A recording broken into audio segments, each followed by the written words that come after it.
ነይስጥልን ውድ የመረጃ ቲዩብ የዩቲዩብ ገጽ ተከታዮችና አድማጮች እንደምን አላችሁ? ለዕለቱ የተመራረጠን አርዕስተ ዜና ወደ እናንተ ይዘን ቀርበናል። በቅድሚያ ዋና ዋና አርዕስተ ዜናውን እነግራችኋለን። የኢትዮጵያና የኤርትራ ግንኙነት ወደ አዲስ ምዕራፍ ሊሸጋገር ነው እየተባለ ይገኛል። ከተለያዩ ወገኖች እንደሚሰማው ይህ የመሆን እድሉ ሰፊ ነው ተብሏል። በዚህም ጉዳይ የዜና ጥንቅራችን በሰፊው አካተናል። ቆይታቸው የምትሰሙት ይሆናል። አሜሪካ በትግራይ ጦርነቱ በኢትዮጵያ ላይ ጥላ የነበረውን የጦር መሳሪያ እገዳ ነሳች። አሜሪካ ከትግራይ ጦርነት ምክንያት በኢትዮጵያ ላይ ጥላ የነበረውን የጦር መሳሪያ ሽያጭ እገዳ ማንሳቷን አስታውቃለች። የአሜሪካ የውጭ ጉዳይ ሚኒስቴር የመከላከያ ንግድ ቁጥጥር ዳይሬክተር እንደገለጹ ከሆነ ኢትዮጵያ በዓለም አቀፍ የጦር መሳሪያ ዝውውር ደንብ መሰረት የጦር መሳሪያ ሽያጭ ክልከላ የተደረገባቸው ሀገራት ዝርዝር ውስጥ እንድትሰረዝ ተወስኗል። ዳይሬክተሩ እንዳወጡት ከሆነ ይፋ ባደረጉት መረጃ ኢትዮጵያ ጥብቅ የአሜሪካ መከላከያ ኤክስፖርት ገደብ ከጣለችባቸው ሀገራት ዝርዝር ወይም ኢታርስ 126.1 ውስጥ እንደምትሰረዝ አመላክቷል። በዚህም ጉዳይ የዜና ጥንቅራችን አካተናል። ቆይታቸው የምትሰሙት ይሆናል። የአሜሪካው ፕሬዝዳንት ትራምፕ ወደ ቻይና አቅንተው ውይይት ካደረጉ በኋላ የቻይናው ፕሬዝዳንት ጂ ጂንፒንግ ወታደራዊ መሳሪያ ለኢራን እንደማትልክ ነገር ግን የኢራን ነዳጅ መግዛት እንደምትቀጥል፣ ሆርሙዝ ስርጥ ለመክፈት ስምምነት እንዲደረግ እንደሚፈልጉ ከተቻለም ድጋፍ እንደሚያደርጉ ገልጸውልኛል ብለዋል። በዚህም ጉዳይ የዜና ጥንቅራችን አካተናል። ኢራን አንድ መርከብ በቁጥጥር ስር አዋለች። ይህ መርከብ የማን ነው? በምን ጉዳይ የሚለውንም የዜና ጥንቅራችን አካተናል። ቆይታችሁ የምትሰሙት ይሆናል። የትግራይ ፕሬዝዳንት ዶክተር ገብረጽዮን ገብረ ሚካኤል ለሳውዲ አረቢያ ጥሪ አቀርበዋል። ዶክተር ገብረጽዮን ገብረ ሚካኤል ዛሬ ለሚዲያ በሰጡት መግለጫ በሳውዲ አረቢያ የሞት ፍርድ ለተፈረደባቸው በመቶ የሚቆጠሩ የትግራይ ስደተኞች ምህረትና ጥበቃ እንዲደረግላቸው ለሳውዲ አረቢያ ውጭ ጉዳይ ሚኒስትር ልዑል ፈልሰል ቢን ፋላህ አልሳውዲ አስቸኳይ ጥሪ አቅርበዋል። የደብዳቤው ይዘት ምን ይመስላል የሚለው የዜና ጥንቅራችን አካተነዋል። ቆይታችሁ የምትሰሙት ይሆናል። በአፍሪካ ውስጥ የመጀመሪያ ሚኒስተር ሆነው ያገለገሉት በሙስና $21 ሚሊዮን ሰርቀዋል ተብለው የ75 ዓመት ፍርድ ተወስኖባቸዋል። እነዚህ ግለሰብ ማናቸው የሚለውንም የዜና ጥንቅራችን አካተናል። ቆይታቸው የምትሰሙት ይሆናል።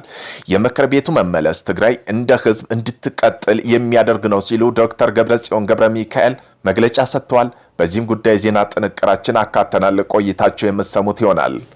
የእስራኤል ጦር አዲስ የድሮን ስጋት ገጠመው። ከዩክሬን ጋር ለመተባበር እያሰበ ነው። ሂዝቦላ በፋይበር ኦፕቲክ የሚታዘዙ አዳዲስ ድሮኖች በመጠቀም መጀመሩ በእስራኤል መከላከያ ሰራዊት አይዲኤፍ ላይ ከፍተኛ ስጋት መፍጠሩን ጀሩሳሌም ፖስት ዘግቧል።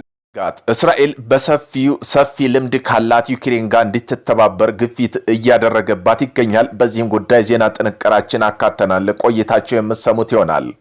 አሜሪካና ኢራን መካከል በሆርሙዝ ስርጥ የተኩስ ልውውጥ መደረጉ ተዘግቧል። በተለያዩ ዓለም አቀፋዊ ሚዲያ ተቋማት እንደዘገቡ ከሆነ ቀደም ሲል የነበረ የተኩስ አቁም ስምምነት ተጥሷል። ሁኔታው ወደ መጠነ ሰፊ ወታደራዊ ግጭት እንዳያመራ ተሰግቷል። በዜና ጥንቅራችን አካተናል። ቆይታቸው የምትሰሙት ይሆናል። ለሚፈጠረው ችግር ሁሉ ጊዜያዊ አስተዳደሩ ስልጣን በጉልበት በመያዝ ላይ ያለው ኃይል መሆኑን እገልጻለሁ አሉ ሌተናል ጀነራል ታደሰ ወረደ። ነባር ምክር ቤትና መንግስት መልሻለሁ ያለው ዶክተር ገብረጽዮን ገብረ ሚካኤል የክልሉ ፕሬዝዳንት አድርጎ የሰየመው ህወሓት ዛሬ ዶክተር ገብረጽዮን ገብረ ሚካኤል መሪነት በክልሉ ፕሬዝዳንት ጽሕፈት ቤት የመጀመሪያ ካቢኔ ስብሰባ ማካሄዱን አስታውቋል። በዚህም ጉዳይ ዜና ጥንቅራችን አካተናል። እነዚህን የመሳሰሉ አርዕስተ ዜና ወደ እናንተ ይዘን ቀርበናል። ቤተሰብ ለመሆን ላይክ፣ ሸር፣ ሰብስክራይብ ማድረገውን እንዳይረሱ። ወደ መጀመሪያ የዜና ትንታኔያችን ስናልፍ በኢትዮጵያና በኤርትራ ግንኙነት ወደ አዲስ ምዕራፍ ሊሸጋገር ነው እየተባለ ይገኛል። በአፍሪካ ቀንድ ቀጠና ያልጠበቀውና አስገራሚ የፖለቲካ ለውጥ እየታየ መሆኑን ምንጮች ጠቁመዋል። የሁለቱ ሀገራት ግንኙነት ሙሉ በሙሉ ወደ አዲስ የትብብር ምዕራፍ ያሸጋግራል የተባለው ታሪካዊ ስምምነት ይፈርማል ተብሎ ይጠበቃል። ጠቅላይ ሚኒስትር አብይ አህመድ በቅርቡ አስመራ የሚያቀኑ ሲሆን በተመሳሳይ ሁኔታ ፕሬዝዳንት ኢሳያስ አፈወርቂ ወደ አዲስ አበባ እንደሚመጡ ተገልጿል። መሪዎቹ በሁለቱ ሀገራት መካከል ያለው ግንኙነት በላቀ ደረጃ የሚያጠናክር አዲስ ስምምነት ይፈራረማሉ ተብሎ ይጠበቃል። ይህ ድንገተኛ ክስተት በቀጠናው የፖለቲካና ኢኮኖሚ ትስስር ትልቅ ተጽዕኖ ይኖረዋል ተብሎ በከፍተኛ ጉጉት እየተጠበቀ ነው። ኢራን አንድ መርከብ በቁጥጥር ስር ውላለች። ኢራን ከተባበሩት አረብ ኤሚሬት ፋጅራህ የባህር ጠረፍ አካባቢ አንቀላፍታ የነበረች መርከብ በኃይል መያዟን ወደ ግዛት እያመራች መሆኗን ዩናይትድ ኪንግደም የባህር ላይ ንግድ ስራዎች ገልጿል። መርከቧ የተያዘችው ከፋጅራ በስተሰሜን ምስራቅ 38 ኖቲካል ማይል ርቀት ላይ የሚገኝ ቦታ ነው። መርከቧ ባልታወቀ የታጠቁ ኃይሎች ቁጥጥር ስር ከዋለች በኋላ አቅጣጫውን ወደ ኢራን ባህር ክልል እንድታደርግ ተገድዳለች። ይህ ክስተት የመጣው ፕሬዝዳንት ትራምፕ ከቻይናው መሪ ሺ ጂንፒንግ ጋር ቤጂንግ የኢራን ጉዳዩን የሆርሙዝ ባህር በርን ክፍት ማድረግ የሚቻልበት ሁኔታ እየመከሩ ባለበት ወቅት ነው። ትናንትም በኦማን ባህር ጠረፍ አካባቢ በህንድ ሰንደቅ ዓላማ የምትጓዝ የጭነት መርከብ የድሮን ጥቃት መሰንዘሩ ይታወሳል። በኢራንና በአሜሪካ መካከል በሆርሙዝ ስርጥ የተኩስ ልውውጥ መጀመሩ ተዘገበ። የተለያዩ ዓለም አቀፋዊ ሚዲያ ተቋም እንደዘገቡ ከሆነ ቀደም ሲል የነበረ የተኩስ አቁም ስምምነት ተጥሷል። ሁኔታው ወደ መጠነ ሰፊ ግጭት እንዳያመራ ተሰግቷል። ኢራን አሜሪካ ጃክስ ከሚሰኘው አካባቢ ከሆርሙዝ ስርጥ እየተጓዘ በነበረ ኢራን ነዳጅ ጫኝ መርከብ ከተባበሩት አረብ ኤሚሬት ፋጅራ ወደብ ትይዩ ወደ ሆርሙዝ ስርጥ እየገባ በነበረ ሌላ መርከብ ጥቃት በመሰንዘር የተኩስ አቁም ስምምነት ጥሳለች ስትል አሳውቃለች። በሌላ በኩል የአሜሪካ ጦር ኢራን ያለምንም ትንኮሳ ጥቃት ማድረሷል፣ ለዚህም የሚገባትን ምላሽ ለመስጠት ጥቃት መፈጸሟን ገልጸዋል።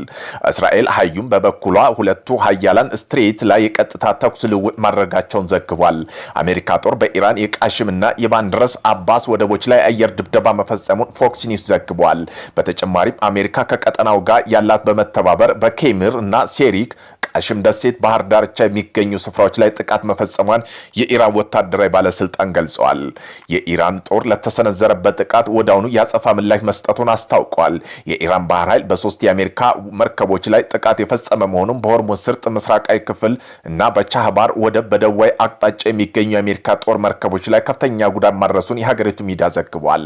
በአሁኑ ሰዓት በዋና ቴህራንና በደቡባዊ ባንዳር አባስ ከተማ ከፍተኛ ፍንዳታ ድምፅ እየተሰሙ ይገኛል።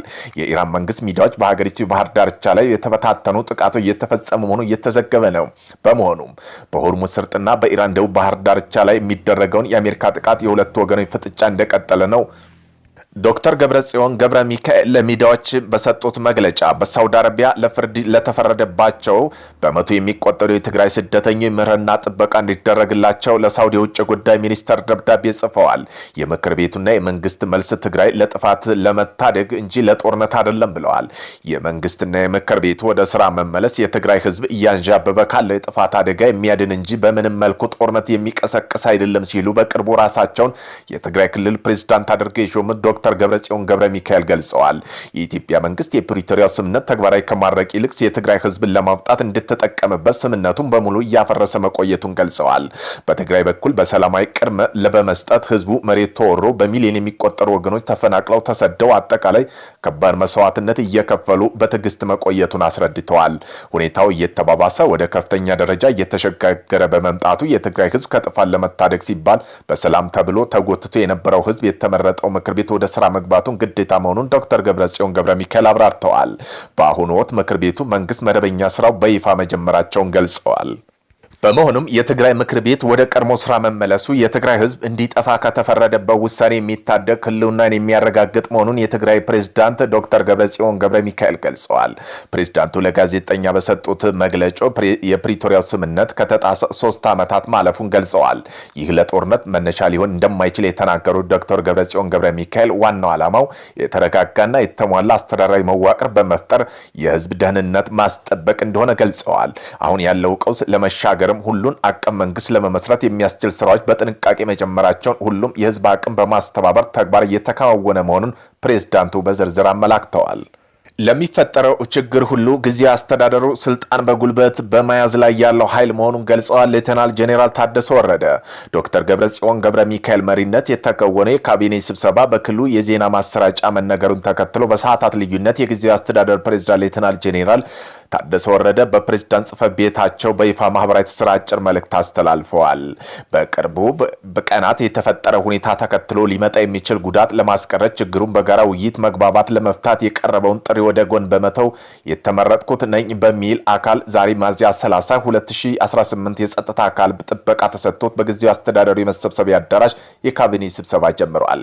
ይህ ተግባር ቀጣይ አደገኛ መንገድ የተጀመረበት ቀን ስለሆነ በዚህ ምክንያት ለሚከተለው አደጋ ሁሉ የጊዜያዊ አስተዳደሩ ስልጣን በጉልበት በመያዝ ላይ ያለ ኃይል መሆኑን ገልጸዋል። ዶክተር ደብረጽዮን ገብረ ሚካኤል መሪነት የተከወነ የካቢኔ ስብሰባ በዜና ማሰራጫ መዘገቡን ተከትሎ ለሁለተኛ ጊዜ የውጊያ ጀቶች አውሮፕላን መቀሌ ከተማ ሰማይ መታየቱን መረጃዎች ያመለክታሉ። ሂዝቦላ በፋይበር ኦፕቲክ የሚታዘዙ አዳዲስ ድሮኖች በመጠቀም መጀመሩን በእስራኤል መከላከያ ሚኒስቴር ላይ ከፍተኛ ስጋት መፍጠሩን መረጃዎች ያመለክታሉ። ይህ ስጋት እስራኤል በዘርፉ ሰፊ ልምድ ካላት ዩክሬን ጋር እንድትተባበር ግፊት እያደረገባት ይገኛል። እነዚህም ኤፍቢዋይ ድሮኖች በፋይበር ኦፕቲክ ገመድ አማካኝነት በኦፕሬተር ጋር የተገናኙ መሆናቸው በኤሌክትሮኒክስ መዘገቢያ መሳሪያ በማሰናከል የማይቻል በራዳር ለመለየት እጅግ አስቸጋሪ ናቸው። ባለፈው እሁድ በሊባኖስ ድንበር አቅራቢያ በደረሰ የዚህ አይነት የድሮን ጥቃት አሌክሳንደር ግሮቫንች የተባለ 47 ዓመት እስራኤል ተጠባባቂ ወታደር ተገለዋል። ይህ የድሮን ቴክኖሎጂ በዩክሬን የጦር ግንባታ በስፋት ጥቅም ላይ የዋለ ሲሆን ሂዝቦላ ስልቱን ከዚህ እንደቀሰመው ይታመናል። እስራኤል፣ አሜሪካና ሌሎች አጋሮች ከዩክሬን ጋር በመሆን እነዚህ ድሮኖች ለመመከት የሚያስችል ቴክኖሎጂ በጋራ ለማልማት እያሰቡ ይገኛሉ።